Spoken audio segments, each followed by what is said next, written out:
안녕하세요. 미국 유학고수TV 시청자 여러분들, 유학고수입니다. 자, 오늘도 제 영상에 댓글로 질문을 남겨주신 구독자분의 질문에 응답을 해보도록 하겠습니다. 자, 먼저 구독자분 질문을 읽어드릴게요. 저도 한국에서 시뮬레이션 개발 연구를 하는데 미국에서 박사를 따려고 희망하고 계세요. 근데 미국에서 박사를 마친 후 전자제품 대기업처럼 시뮬레이션을 활용하여 제품 분석하는 것이 아닌 시뮬레이션 소프트웨어를 개발하는 그런 쪽으로 취업하는 것에 대해서 어떻게 생각하는지 궁금합니다 라고 물어보셨습니다. 자, 그래서 이거에 대해 답변을 한번 해드려 보도록 하겠습니다. 하지만 항상 말씀드리지만 영상의 모든 내용은 제 주관적인 생각이기 때문에 영상만 보고 인생의 중요한 결정을 내리지 않기를 바라고요. 많은 사람들의 의견을 들어보시기 바랍니다.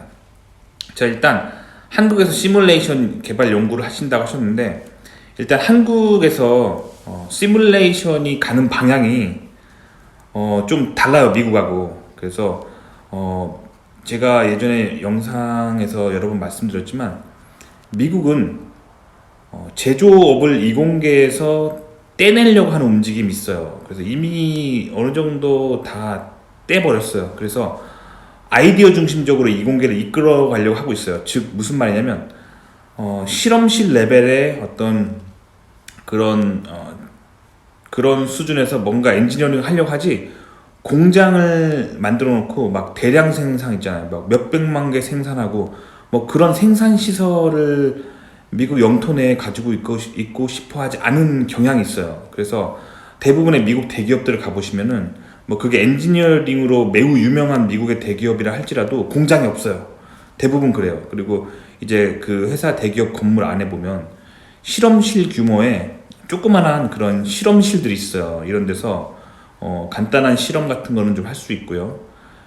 그리고 회사들이 대부분 굉장히 좋은 컴퓨터들을 가지고 있어요. 그래서 시뮬레이션으로 웬만한 것들은 다 해보려고 하죠. 시뮬레이션을 왜 하려고 하냐면 제품이 양산되기 전에 가상으로 3D 가상 공간에서 미리 그 제품을 만들어 보는 거죠. 그리고 그거를 작동을 하는 거를 시뮬레이션을 다 해보는 거죠. 그 시뮬레이션을 해서 뭔가 된다 라고 감이 오면 바로 특허를 걸어버려요. 그리고 그 회사 거를 만들어 버리죠. 그 다음에 생산은 별로 중요하지 않아요. 생산은 그렇게 해서 설계도를 만든 다음에, 설계도는 이미 특허를 걸었기 때문에 뭐 경쟁사나 다른 회사에서 봐도 큰 타격은 없어요. 왜냐면 이미 특허를 걸었기 때문에. 특허를 건 후에 그 도면을 이제 싸게 생산해 줄 수 있는 그런 회사를 찾아요. 근데 그런 회사들이 요즘 대부분 동양에 있어요. 그래서 한국이나 뭐 일본, 대만 뭐 이런 데가 요즘 굉장히 뜨는 그런 하청의 다크호스들이에요. 그래서 이런 데다가 그냥 맡겨가지고 서로 그냥 가격 비교해요. 일본이든 대만이든 뭐 한국이든 누가 더 싸게 더 빨리 만드냐 해가지고 단가를 그냥 이렇게 후려친 다음에 누가 더 빨리 싸게 만들래 해가지고 그냥 업체 선정한단 말이에요. 그렇게 해서 만드는 거예요. 그렇기 때문에 시뮬레이션이 미국에서는 굉장히 괜찮은 장르예요. 근데 지금 대학원을 가시잖아요. 먼저 한국에서 그러면 시뮬레이션을 좀 더 얘기해드려야겠죠. 지금 한국에서 시뮬레이션 한다고 하셨잖아요. 근데 시뮬레이션에 사실 한국에서 시뮬레이션 연구를 한다는 거는 사실 한국의 그 어떤 연구 시설이나 뭐 대학원들이 그런 시뮬레이션 소프트웨어를 직접적으로 건들 수 있는 그런 깊은 연구를 하는 곳이 없어요. 그래서 한국에서 시뮬레이션은 대부분 이런 산업에서 뭔가 이제 제조를 하기 전에 그런 파일럿 데이터를 뽑아보는 그런 관점에서 많이 쓰여요. 그렇기 때문에 이제 미국하고 한국이랑 많이 다르죠. 그래서 미국은 시뮬레이션을 정말 많이 써요. 한국에서 쓰는 비중에 비해서 정말 커요. 그래서 한국에서는 사실 시뮬레이션이 그게 약간 천대받고 약간 별 비중이 없어요. 한국에서 엔지니어링 할 때 제일 중요한 거는 진짜 그 일을 하는 사람, 그러니까 뭐 설비 엔지니어라든가 아니면 그 일을 실제로 제조에 참여하는 제조 엔지니어가 대접을 받지, 시뮬레이션 엔지니어는 뭐 그렇게 막 이렇게 대우가 그렇게 좋지 않단 말이에요. 근데 미국은 반대예요. 왜 그런지 아시겠죠? 대량 양산을 대부분 그냥 동양에다 하청을 줘버리고, 미국에서는 시뮬레이션이 중심이 돼서 뭔가 이렇게 새로운 특허를 개발해 나간단 말이에요. 그렇기 때문에 시뮬레이션 굉장히 핵심적인 인재예요. 그렇기 때문에 시뮬레이션을 미국에서 하시면 좋은데, 이제 업계 트렌드가 다르기 때문에 이제 미국에서 하는 시뮬레이션은 굉장히 더 그런 펀더먼털한 걸 한단 말이에요. 그래서 한국에서는 주로 어떤 시뮬레이션을 하면 일단 제조의 응용 쪽으로 주로 하는 반면, 미국은 시뮬레이션을 사용해서 어떤 제품, 아니 어떤 기술 자체를 굉장히 펀더먼털하게 개발해 나가는 그런 중심적으로 한단 말이에요. 그래서 굉장히 시뮬레이션 수준이 굉장히 높아요. 그래서 한국에서 시뮬레이션 아무리 잘했다고 해도 미국 오시면요, 정말 기가 확 죽을 거예요. 왜냐면 여기는 진짜 수준이 정말 높아요. 그래서 본인이 쓰는 뭐 상용 소프트웨어 있잖아요. 거기 있는 거의 모든 디테일한 기능들을 미국에서는 거의 다 써요. 그러니까 한국에서는 솔직히 말하면 그런 상용 시뮬레이션 소프트웨어에 있는 기능들 거의 안 쓰시잖아요. 그냥 기본적인 거 몇 개만 써가지고 거의 이렇게 결과를 내는데, 미국은 거의 시뮬레이션 소프트웨어의 펑션을 거의 풀 가동해서 정말 디테일하게 해서 정말 실제와 같은 상황들을 디테일하게 연출해서 시뮬레이션 한단 말이에요. 그렇기 때문에 시뮬레이션 그런 업계의 수준도 되게 높고 연구도 굉장히 활발합니다. 그래서 근데 이제 대학원에 만약 가신다면은 시뮬레이션 자체를 연구하는 것도 괜찮은데, 요즘 뭐 시뮬레이션 사실 이건 개발은 한국보다 미국이 앞서 있는 건 맞는데, 미국도 시뮬레이션이란 게 사실 더 이상 뭐 사실 첨단이라고 하긴 힘들어요. 왜냐면 첨단이라고 말하려면 현재 세계에 좀 나타나지 않는 그런 정말 미래 기술의 첨단이잖아요. 근데 사실 시뮬레이션 연구도 미국에서 굉장히 오래전부터 해왔어요. 그래서 사실 시뮬레이션이 미국에서 첨단이라기보다는 아주 인더스트리 스탠다드로서 이렇게 아주 대중적으로 자리 잡혀 있어요. 그렇기 때문에 대학원에서 뭔가 연구하려면 미래지향적인 걸 해야 이제 졸업하고 뭐 10년 후에 그거 가지고 먹고 살게 있고 뭐 그런 거잖아요. 그렇기 때문에 일단 미래지향적인 걸 대학원에서 하면 좋고, 그리고 미국 뭐 정부나 아니면 미국의 어떤 연구기관들이 어디에 앞으로 투자를 하는지 그거에 따라서 또 본인의 연구비가 나오잖아요. 그래서 제가 항상 영상에서 말씀드리지만 바이오 쪽으로 시뮬레이션 하라고 말씀드렸죠. 그래서 그렇게 하면은 이제 펀드가 괜찮게 나와요. 왜냐면 병원이랑 손잡고, 병원이 돈이 많은 조직이고, 그리고 미국 정부가 바이오라는 산업을 막 적극적으로 막 이렇게 양성하려고 하는 분위기이기 때문에 이런 쪽으로 바이오 쪽으로 좀 연구비가 많아요. 그래서 대학원에서 연구비를 괜찮게 받을 수 있죠. 그리고 졸업한 후에는 교수할 거면 바이오를 가겠지만 교수 안 할 거면은 인더스트리로 나가서 즉 취업을 할 거라면 취업 시장은 아직 바이오가 본격적으로 이렇게 핫한 분위기가 오지 않았어요. 그래서 취업 시장에서 최고봉은 뭐 그런 거죠. 컴퓨터, 뭐 인공지능, 뭐 스마트폰 관련 기술 뭐 이런 거잖아요. 전자제품 이런 거잖아요. 뭐 전기자동차 뭐 이런 거잖아요. 그러니까 이런 전자제품을 시뮬레이션 하는 쪽이 취업이 지금 현재 2020년 현재 혹은 2021년 내년에 취업한다면 이쪽이 제일 잘 돼요. 시뮬레이션 쪽으로. 그래서 뭐 컴퓨터 칩 만드는 그런 제조 공정을 시뮬레이션 하시든지, 아니면 뭐 그런 어떤 인공지능 뭐 그런 어떤 칩 같은 게 좀 일반 컴퓨터 칩보다 구조가 좀 복잡해요. 왜냐면 GPU랑 CPU랑 D램이랑 이런 게 막 그런 헤테로지니어스 인테그레이션이라고 해서 되게 복잡하게 스태킹이 돼요. 그래서 그런 미케니컬 스트레스가 되게 중요해지거든요. 그래서 이런 인공지능 칩의 뭐 제조 공정에서의 스트레스 해석 뭐 이런 게 좀 되게 잘 나가기 때문에 그런 쪽으로 하시면은 취업이 지금 막상 되게 잘 된다는 거.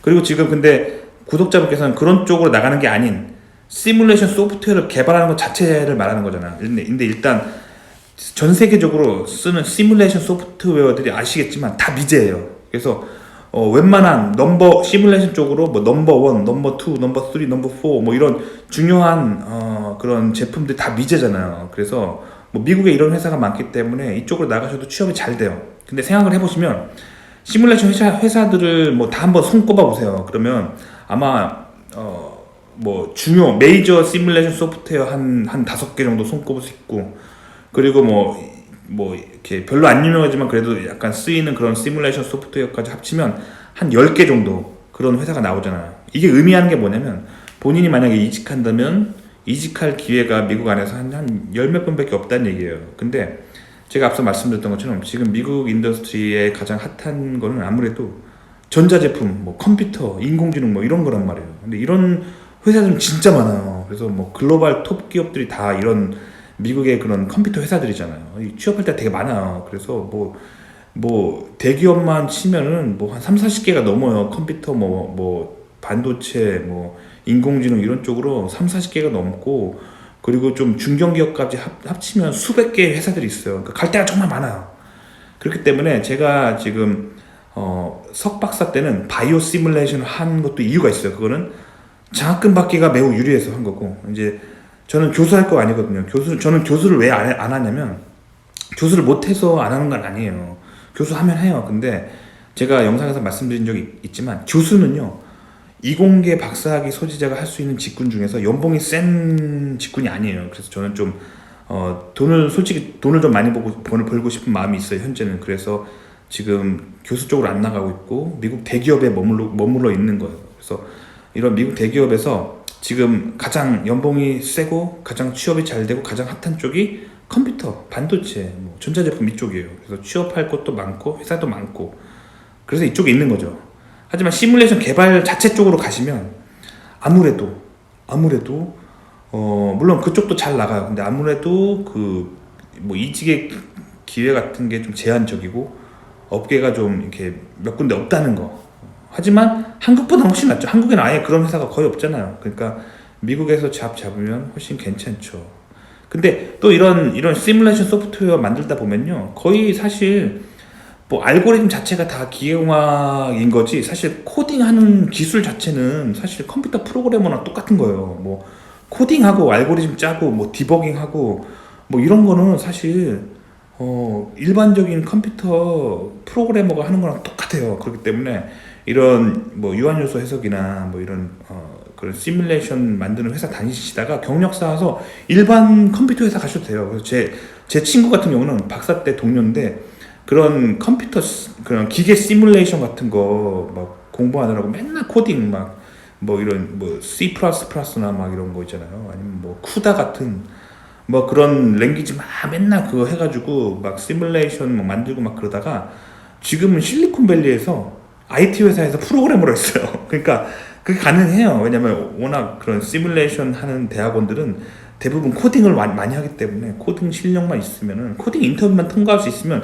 뭐 기계과든 뭐 상관없어요. 그냥 컴퓨터 사이언스 안 나와도 인터뷰 통과 실력만 있으면 갈 수 있어요. 그래서 그렇게 가실 수도 있다는 거죠.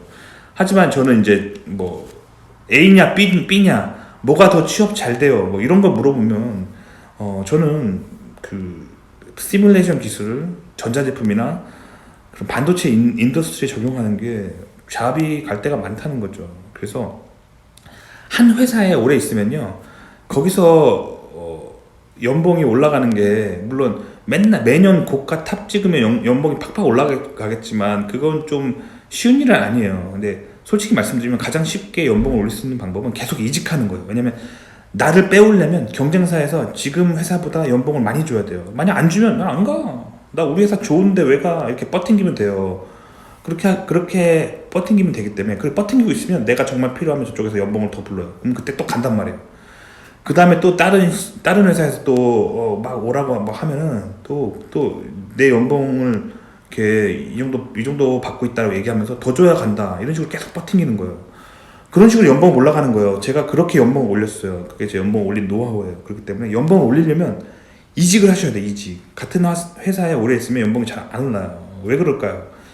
이미 잡은 물고기에게는 떡밥을 더 주지 않아요. 앞으로 잡고 싶은 물고기에게 떡밥을 더 주죠. 그렇기 때문에 이직을 자주 하셔야지 연봉이 올라갑니다. 그렇기 때문에 시뮬레이션 회사에 있으면 사실 연봉이 올릴 수 있는 기회가 많지 않아요. 왜냐면 업계에 있는 회사가 많지 않기 때문에. 하지만 반도체, 컴퓨터 뭐 이런 쪽에서 만약에 그런 컴퓨터 칩의 제조를 시뮬레이션 한다 그러면 갈 데가 많죠. 도움이 되셨길 바라고요. 좋아요와 구독 눌러주시고요. 그럼 다음 시간에 또 뵙겠습니다. 안녕히 계세요.